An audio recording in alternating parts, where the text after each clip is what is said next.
नमस्कार दोस्तों मेरा नाम है मनोज ठाकुर और आप देख रहे हैं द न्यूज इनसाइडर।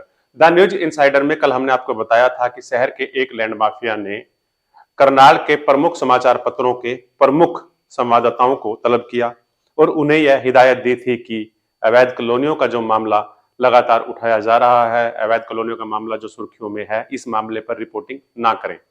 हमने कल अपने वीडियो में इस मामले को जोर शोर से उठाया था और आशंका जाहिर की थी कि ऐसा हो सकता है कि पत्रकार अपने मन की आवाज सुनेंगे और खबर को प्रकाशित करेंगे, लेकिन बड़े अफसोस के साथ आज कहना पड़ रहा है कि किसी भी समाचार पत्र ने अवैध कॉलोनी के मामले को कवर नहीं किया। वह भी तब जब बजिद्दा जटान में एक अवैध कॉलोनी काटने वाले कॉलोनाइजर ने एक वकील पर जानलेवा हमला किया।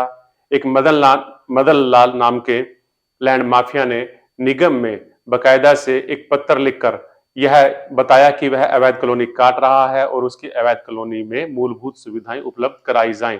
आप समझ सकते हैं, आप देख सकते हैं कि शहर में लैंड माफिया का हौसला कितना बुलंद है, लेकिन अखबार और पत्रकार जिससे हम यह उम्मीद करते हैं कि वह इस तरह के मामले उठाएंगे, इस तरह की गड़बड़ी के पर समाचार प्रकाशित करेंगे, लेकिन इन समाचार पत्रों के संवाददाता शहर में किस तरह से काम कर रहे हैं, इसका अंदाजा हम भली भांति लगा सकते हैं। लगातार अपनी क्रेडिबिलिटी खत्म करते जा रहे हैं। अखबारों की पाठक संख्या बड़ी तेजी से कम हो रही है और इसके लिए गाये बगाए जिम्मेदार ठहराया जाता है सोशल मीडिया या अन्य प्लेटफॉर्मों को। लेकिन हकीकत यह है कि जब संवाददाता इस तरह से बाजार में खबरों का बिजनेस करेंगे, बाजार में अपनी खबरों को इस तरह से सेल करेंगे, तो कौन उनके अखबार को पढ़ेगा। जाहिर सी बात है, जनता समझदार है, मूर्ख नहीं। वह समझती है कि अखबार के संवाददाता उनकी भावनाओं का बाजार में सौदा कर रहे हैं। संवाददाताओं की इस कोशिश से यह भी बात जाहिर हो रही है कि यह संवाददाता अपने संपादक के प्रति और अपने पाठकों के प्रति जवाबदेह नहीं है। इनकी जवाबदेही शहर के उस लैंड माफिया के प्रति है जो खबरों को मैनेज करने की कोशिश कर रहा है, जिसके यहां से खबरें तय हो रही हैं और जिसके यहां से फरमान आता है और उसके बाद ही शहर के ज्यादातर संवाददाता अपनी खबरों को प्लान करते हैं। कम से कम आज के अखबार इसी ओर इशारा करते नजर आ रहे हैं। वहीं दूसरी ओर कुत्ते की मौत पर भी विधवा विलाप करने वाले करनाल के वह सोशल प्लेटफॉर्म के संवाददाता भी बजिद्दा जटान रोड की इन अवैध कॉलोनियों पर चुप हैं। आखिर इनकी चुप्पी क्यों है? आप इस तथ्य को भली भांति समझ सकते हैं। इसके पीछे क्या पावर काम कर रही है, इसके पीछे कौन सी वह अदृश्य शक्ति है जो इनको इन खबरों को करने से रोक रही है, इसे आप भली भांति समझ सकते हैं। बहरहाल हमारा यह मुद्दा नहीं है। इस मामले को उठाने का हमारा सिर्फ मकसद यही था कि हम आपको यह बताना चाह रहे थे कि किस तरह से अवैध कॉलोनियों के कारोबार में एक पूरा संगठित गिरोह काम कर रहा है और इस गिरोह में पत्रकार, ब्यूरोक्रेट्स, पॉलिटिशियन और लैंड माफिया और मनी माफिया, मसल्स पावर किस तरह से यूज हो रही है। हम आपको सिर्फ यही बताना चाह रहे थे कि अवैध कॉलोनियां सिर्फ एक माफिया की करतूत नहीं है, बल्कि एक पूरा भरा पूरा एक संगठित गिरोह है और इस गिरोह और यही गिरोह शहर में अवैध कॉलोनियां काटने का काम कर रहा है। दूसरी ओर जिस अवैध कॉलोनी में शनिवार को एक वकील पर हमला हुआ था, आज भी उस कॉलोनी में काम सरेआम चलता रहा।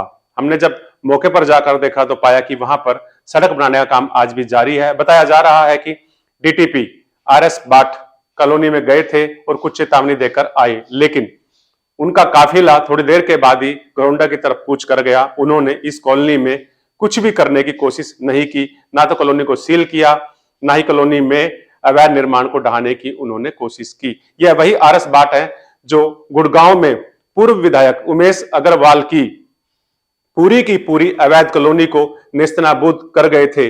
उन्होंने तब यह भी दावा किया था कि वह कॉलोनाइजर के खिलाफ इसी तरह की कार्रवाई करते रहेंगे। हालांकि जब गुड़गांव में इन्होंने इस तरह की कार्रवाई को अमल में लाया था तब इनकी काफी आलोचना भी हुई थी, लेकिन एक सिस्टम के ईमानदार लोगों ने आरएस बाट की इस कार्रवाई को सराहना की थी। उन्होंने इनकी ईमानदारी के सिद्धे गढ़े थे, लेकिन आरएस बाट की यह कर्तव्यनिष्ठता पता नहीं क्यों करनाल में खत्म सी होती नजर आ रही है। यह हमारी समझ से परे है।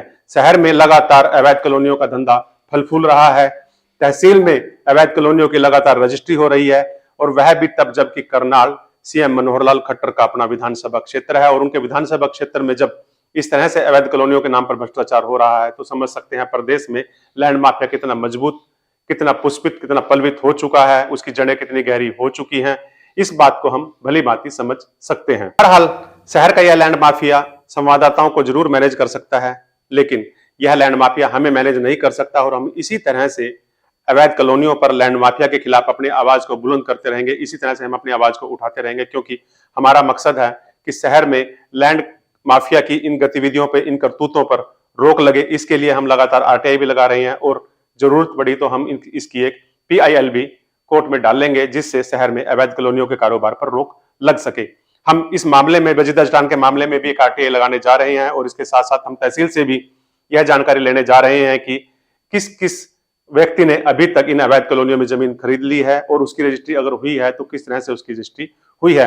हम निगम से भी यह बात पता करेंगे कि आखिर क्यों लैंड माफिया मदन लाल के पत्र को उन्होंने कंसीडर किया, उस पत्र पर क्यों कार्रवाई की, क्यों नहीं मदन लाल के खिलाफ अवैध कॉलोनी काटने का मामला दर्ज कराया गया, बल्कि उसके पत्र को आधार बनाकर उसकी अवैध कॉलोनी में सुविधाएं देने की कोशिश की जा रही है। हम इस मामले में भी लगातार निगम से भी सवाल करेंगे, तहसील से सवाल करेंगे और DTP RS बाट से भी हम लगातार सवाल करते रहेंगे और अगर जरूरत पड़ी तो हम जरूर CM मनोहर लाल खट्टर से भी इस तरह का सवाल करेंगे कि आखिर कब तक करनाल में लैंड माफिया यूं ही फलता फूलता रहेगा। बहरहाल, अगर आपको हमारा काम, हमारा वीडियो पसंद आया तो आप हमें लाइक करें, सब्सक्राइब करें, उचित लगे तो हमारे इस वीडियो को शेयर करें, जिससे हमारा हौसला बढ़ेगा और हम आगे भी इसी तरह से इस तरह के मुद्दे उठाते रहेंगे। धन्यवाद। जय हिंद।